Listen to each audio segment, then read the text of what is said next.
हर कोई इन दिनों बप्पा की मूर्ति को घर लेकर जा रहा है, पूजा कर रहा है, लेकिन आज हम आपको एक ऐसी गणेश जी की मूर्ति के बारे में बताएंगे जो न सिर्फ पूजनीय है बल्कि रहस्यमय और ऐतिहासिक भी है।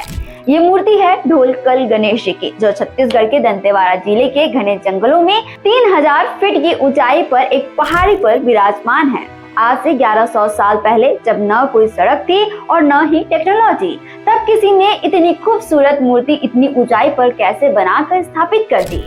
इस पहाड़ी का नाम है ढोलकल पहाड़ी, क्योंकि ये ऊपर से ढोलक जैसी दिखती है।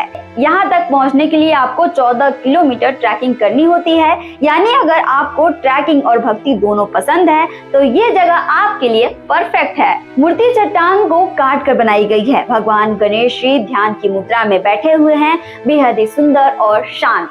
इतिहासकारों के मुताबिक इसे 10वीं सदी में छिंदक नागवंशी राजाओं ने बनवाया था, जो बस्तर के बड़े हिस्से पर राज करते थे। वो गणेश जी को बुद्धि और युद्ध दोनों का देवता मानते थे। यहाँ एक पौराणिक कथा भी जुड़ी हुई है। कहा जाता है कि यहीं पर भगवान परशुराम और गणेश जी के बीच युद्ध हुआ था। गणेश जी ने परशुराम को शिव जी से मिलने से रोका, तो गुस्से में उन्होंने फरसा फेंक दिया, जिससे गणेश जी का एक दांत टूट गया। इसलिए उन्हें एक दंत भी कहा जाता है। और मजे की बात यह है कि इसी पहाड़ी के नीचे एक गांव है, परसपाल।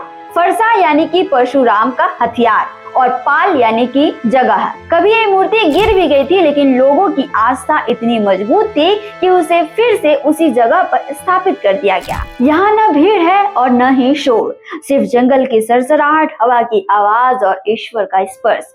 तो अगर आप छत्तीसगढ़ आए तो ढोलकल गणेश जी के दर्शन करना न भूलें। और अगर ये जानकारी आपको अच्छी लगी तो लाइक और कमेंट में जय श्री गणेश लिखना न भूलें।